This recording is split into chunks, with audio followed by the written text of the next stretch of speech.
Media మిత్రులందరికీ నమస్కారం. రాష్ట్రంలో కాంగ్రెస్ పార్టీకి ప్రభుత్వాన్ని నడపడం చేత కావట్లేదు. ప్రభుత్వం అనేది ప్రజల కొరకు ఉంటుందని, ప్రజలకు ఎన్నికలలో హామీలు ఇచ్చి మేనిఫెస్టో ఇచ్చి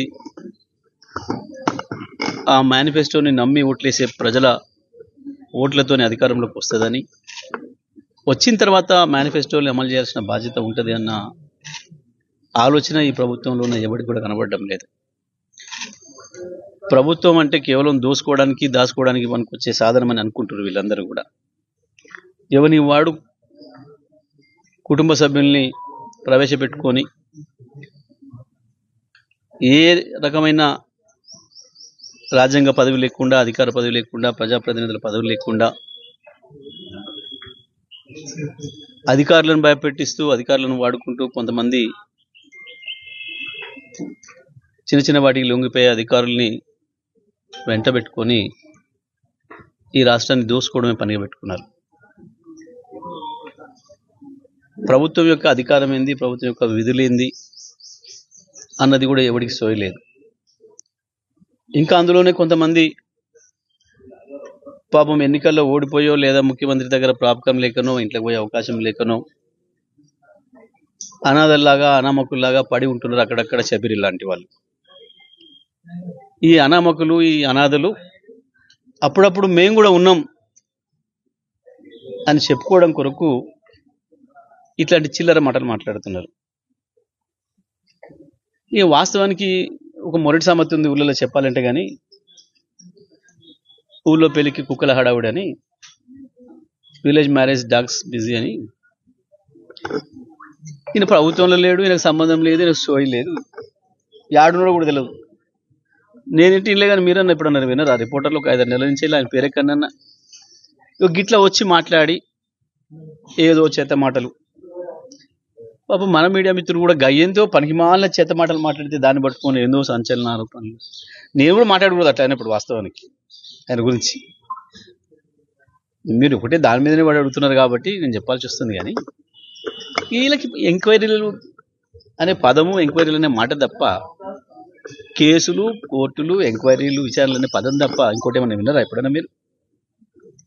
14 నెలలు అయిపోయింది. ఎప్పుడన్నా ఒక మంచి మాట ఎవడన్నా ఒక కాంగ్రెస్ నాయకుడు నోటి నుంచి? ముఖ్యమంత్రికి ఎట్లాగో మంచి మాటలు రావు. ఇక ఆయన తర్వాత ఉన్న మంత్రులు ఆయన బాంబులు పిలుస్తూ ఉంటాడు, ఇంకోటి అంటాడు, వాళ్ళ బాంబులు వాళ్ళ మీద వేసుకుంటారు, ఎవరి బాంబు వాడిని ఎత్తిన వేసుకుంటారు. ఆయన మనమే బాంబులు వేస్తారంటే పాపం ఆయనకే బాంబు పెట్టారు కిందంగా 10 మంది ఎమ్మెల్యేలు తగిలి. ఇట్లా ఉంది కాంగ్రెస్ పార్టీ పరిస్థితి. కుక్కలు చింపిన విస్తరిలాగా చేస్తూ ఉన్నారు రాష్ట్రానికి. ఏం ఎంక్వైరీ చేస్తాడు? ముండా ఎంక్వైరీ చేస్తాడు, సిఐడి ఎంక్వైరీ, సిఐఏ అని ఒకటి ఉంటుంది ప్రపంచంలో, దాన్ని పిలుచుకో వీలైతే. ఇక మీ సిఐడీలు, మీ విచారణలు అన్నీ కనబడుతూనే ఉన్నాయి ప్రజలకు. కానీ 14 నెలల నుంచి మీరు వేసింది పీకింది ఇక కొత్తగా ఇప్పుడు అది తెచ్చుకో, తెలివేయడవాలే. కేటీఆర్ తీసుకురాలే శాసనసభకు, నీ సిఐడి కేసు పెట్టాల్సి వస్తే మొట్టమొదటి నీ ముఖ్యమంత్రి మీదనే పెట్టాలి. నీ ముఖ్యమంత్రి పట్టుకొని చూపించాడు, మొట్టమొదటి నీ పార్టీ ఎమ్మెల్సీ చూపించి చెప్పిండు లెక్క. ఆ తర్వాత ఆయన నీ ఫ్రెండ్ బీజేపీ ఎమ్మెల్యే తీసుకొచ్చిండు శాసనసభలోకి. ఆయన ఏమగానే ఉరికి ముఖ్యమంత్రి తెచ్చిండు. గాలం పెట్టుకో, ఎంక్వైరీ, సిఐడి ఎంక్వైరీ వాళ్ళ మీద చేయి. అంత తెలివేడిసింది వీళ్ళకు. అది బాజాబ్తా గవర్నమెంట్ డిపార్ట్మెంట్లోనే ఉంది. గవర్నమెంట్ వెబ్సైట్లో ఎంసీహెచ్ఆర్డి తెలుసా? దానికి అర్థమేమైనా? మర్రి చెన్నారెడ్డి మానవ వనరుల సంస్థ, అభివృద్ధి సంస్థ, హ్యూమన్ రిసోర్సెస్ డెవలప్మెంట్ సంస్థ. అది రాష్ట్ర ప్రభుత్వం అనేది. దానికి ఒక IAS officer, senior IAS officer, secretary. ఇవన్నీ మానవులకు సంబంధించిందే కాబట్టి మానవుల అభివృద్ధి సంస్థలను పెడతారు. ఆ జ్ఞానం కూడా లేని మనుషులు వీళ్ళు. ఏం జరిగింది? ఎంక్వైరీ చేయాల్సి వస్తే నీ మీద, మీ మీదే చేయాలని, ముఖ్యమంత్రి మీద, ఈ మంత్రుల మీద. ఎందుకంటే మొన్న శాసనసభలో శాసన మండలి సభ్యుడు ముందు బయట మీ పార్టీకి సంబంధించినోడే చూపించి, దీని ప్రకారం బీసీలం ఎక్కున్నాం, మీ ప్రకారం మా 16 లక్షల మంది బీసీలను చంపేసిరా మీరు, ముఖ్యమంత్రి మంత్రులు కలిసి అని చెప్పి అడిగి ఆ కాగితాలను చింపేసేసి తగలబెడితే తెల్లారి దాన్ని పట్టుకొచ్చి బీజేపీ శాసనసభ్యుడు చూపించి అడిగాడు.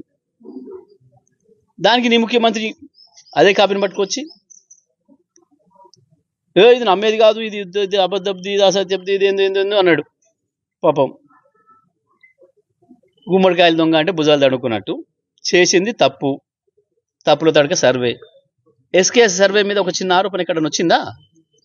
ప్రజలు దేశ విదేశాల నుంచి వచ్చి కూడా స్వచ్ఛందంగా పాల్గొనిపోయారు. ఎస్, మేము తెలంగాణ బిడ్డలం, మా అడ్రస్ ఇక్కడే ఉండాలి, మేము ముంబై బతకపోయినా ఆనాడు మీ దరిద్రపు కాంగ్రెస్ పాలన వల్ల దుబాయ్ పోయినా ఇవాళ తెలంగాణ తెచ్చిండు కేసీఆర్, మేము తెలంగాణ బిడ్డలుగానే మా పేర్లు ఉండాలి అని చెప్పి గర్వంగా వచ్చి నమోదు చేసుకొని పోయినారు ఒకటే రోజు.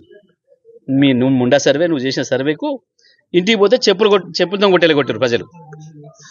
ఎందుకంటే ఇదే రేవంత్ రెడ్డి చెప్పిండు, ఆడోడ తలకాయలేనోడు అడిగినా మెడ మీద తలకాయలనోడు వివరాలు ఇస్తాడు అయ్యి అన్నాడు. ఇదే రేవంత్ రెడ్డి ఉన్నది కదా వీడియోలు. ఇంకా ఆ ముచ్చట ప్రజలు అన్నారు నీకు చూపించి, ఎవరిరా నువ్వు నన్ను సర్వే అడగడానికి వచ్చినావు, నీ ఆధారం ఏంది, నువ్వు ఎవరు అని అడిగింది. ఎవరో పోరాళ్ళ పంపితే నువ్వు పంపినావు దారిన పోయే దానయ్యలను వాళ్ళని వీళ్ళను. ఇంకా సిగ్గు లేకుండా చెప్పుకున్నాడు వాళ్ళ మంత్రి, కుక్కలు వాళ్ళు పెట్టారు మా ఊళ్ళో పోతే కాదు, నీ ముఖ్యమంత్రి మీదకి నీ మీకు కుక్కలు వదిలినట్టు ప్రజలు. నీ ప్రతినిధి పోతే పంపితే నీ ప్రతినిధి మీద కుక్కలు వదిలినరు అంటే నీ మీద వదిలినట్టు సిగ్గుండాలేమన్నా చెప్పుకోవడానికి. ఇంకా చేసే అన్ని సిగ్గుదప్పిన పనులు సరేలేక చెప్పుకున్నాడు. ఇంకా వీళ్ళు ప్రభుత్వం నడుపుతారు, వీళ్ళ బొందా ఎవరికొనికి సోయి లేదు, ఒక పద్ధతి లేదు, ఒక బాధ్యత లేదు, ఒక కోఆర్డినేషన్ లేదు, చెప్పిన మాట మీద ఒక్క మాట మీద నమ్మకం లేదు. చెప్పాలి, ప్రభుత్వం చెప్పాలి, ఎందుకు తగ్గిందో చెప్పాలి, ఎందుకు వాళ్ళు నీ సర్వేలో పాల్గొనలేదో చెప్పాలి, నీ మీద నమ్మకం లేకనా ఎందుకు పాల్గొనలేదో చెప్పాలి, లేదు మళ్ళీ ఒకసారి చెయ్యాలి. ఇది నువ్వు ఈ రాష్ట్రానికి ద్రోహం చేస్తున్నావు జనాభాను తక్కువ చూపించడం ద్వారా. రేపు పార్లమెంట్ సీట్లు రీఆర్గనైజ్ అయితే ఉన్న సీట్లు పోయే ప్రమాదం వచ్చింది. అసలే తక్కువ ఉన్నాం మనం సౌత్లో. మనం జనాభా నియంత్రణ అమలు చేయడం వల్ల, సిన్సియర్గా కేంద్ర ప్రభుత్వం ఆనాడు తెచ్చిన చట్టాన్ని అమలు చేయడం వల్ల జనాభా అడ్డగోలు పెరగక మనం ఇప్పటికే నష్టపోయి ఉన్నాం. కానీ ఉన్న దాంట్లో కూడా ప్రతి మనిషిని నీ బిడ్డను నువ్వు లెక్కేసుకోవాలి. కానీ సో ఉండదు, ఒక కన్నతల్లిలాగా పుట్టిన పిల్లలు జారిపోతుంటే ఎత్తుకొచ్చుకుంటారు, సంకరవుని నెత్తిలోని పెట్టుకొని మోసుకొచ్చుకుంటారు భుజాల మీద వాడిని. ఈ రాష్ట్రానికి ముఖ్యమంత్రి అంటే గట్టి ఉండాలి. కానీ ఆ సోయి లేదు, ఏడోడాడ జారిపోయి నాకెందుకు. 16 లక్షల జనాభా లెక్కలకు రాలేదంటే ఎంత సిగ్గుమాలిన చర్య నీకు చెప్పుకోవడానికి. ఇంకా దాన్ని గొప్ప పని చేసినా అని అసెంబ్లీలో పెట్టి ఇంకా దేని పెట్టినావు తెలియదా ప్రజలకి? ఎందుకు మాట్లాడుతున్నారు ఇప్పుడు తప్పుడు మాటలు అంటే? స్థానిక సంస్థలలో మరొకసారి మోసం చేద్దాం అనుకున్నారు ప్రజలు. ఎన్నికలప్పుడు ఒకసారి మోసం చేశారు, సాధారణ ఎన్నికల్లో దేవుళ్ళ మీద ఓట్లేసి పార్లమెంట్ ఎన్నికల నాడు మోసం చేసిండ్రు, అన్ని తేలిపోయినాయి. ఇక ఇప్పుడు ఈసారి మెజారిటీ జనాభా ఉన్న బీసీ ఎస్సీ మిత్రుల్ని మంచి చేసుకుందాం, ఈ ఒక్క ఎన్నికలు ఉన్నాయి ముందట, ఈ బయటపడేసుకుంటే మనం అడిటోడు ఓడిగా చూద్దాం, ఈ 3 ఏళ్ళ తర్వాత కదా మమ్మల్ని వీకేసేది, 3.5 ఏళ్ళ తర్వాత కదా అని ఈసారి కూడా మరోసారి మోసం చేద్దాం అనుకుని ముందరకు వచ్చింది. వాస్తవానికి పాపం వాళ్ళు ఆ 1000 గొంతులు లక్ష డబ్బుల కార్యక్రమం వాళ్ళు తీసుకున్నారు, నువ్వు ఇంకా చేస్తావని. బీసీ సోదరులు నువ్వే ఎన్నికప్పుడు హామీ ఇచ్చినావు కాబట్టి, కామారెడ్డి డిక్లరేషన్ ఇచ్చినావు కాబట్టి అడుగుతున్నారు. మరి నువ్వు ఆ ఎన్నికలు పెట్టాల్సుకుంటే మా లెక్క చెప్పి పెట్టమని అడిగిండ్రు. దానికి వాళ్ళని మోసం చేయడానికి అసెంబ్లీలో పెట్టి నేనేదో కేంద్రానికి పంపినా, ఇక కేంద్రం ఇస్తలేదు అని చెప్పి ఇక బీసీ బిడ్డలు అమాయకులు పాపం ఇటు చెప్పగానే మనం నమ్మేస్తారు, ఇక మన వెనకాల వస్తారు, మనం చేకొట్టుకుంటా అని చెప్పి కళలు కానీ పెట్టిండ్రు. ఇది రివర్స్ దాన్ని ఇప్పుడు అనుకున్నది ఒకటి అయింది ఒకటి. దానికి గిట్ల పన్నోడు మున్నోడు లేనోడు లేచి వచ్చి ఇదోటి అదొకటి మాట్లాడి మళ్ళీ కేసీఆర్ అంటేనే కదా మా పూట గడిచేది. జనం కూడా కోపానికి వస్తున్నారు. ఎన్నిసార్లు తిడతారు ఆ కేసీఆర్ని, బుద్ధులు నీకేమన్నా అని చెప్పి అంటూనే ఉన్నారు ప్రజలు. ఊకే కేసీఆర్ మీద ఏడుస్తావు, లేడు కేసీఆర్ అంటావు, కాసేపు కేసీఆర్ మాయం చేసినా అంటావు, రోజు తిరుపతి వెంకన్నని తెలిసినట్టు, రాముల వారిని తెలిసినట్టు, మా యాదగిరిగుట్ట లక్ష్మీనరసింహని తెలిసినట్టు రోజు ఒకసారి తలబడుతుంది నువ్వు నీ మంత్రి వర్గం. ఓ కేసు పెట్టాలంటాడు, ఓడు ఆడికి రావాలంటాడు, ఓడి ఈడికి రావాలంటాడు. ఏడికి ఎప్పుడు రావాలనో కేసీఆర్కి తెలుసు బాగా, ఎప్పుడు రావాలని ప్రజలు కోరుకుంటారో తెలుసు, ప్రజలు కూడా ఎప్పుడు వస్తే సంతోషపడతారో కూడా ఆయనకు కూడా తెలుసు. ఈ చిల్లర మాటలు చిల్లర వేషాలు వీటితో ఉన్న పరువు పోతుంది కాంగ్రెస్ పార్టీకి, అంత మించి ఏం లేదు. Right, thank you.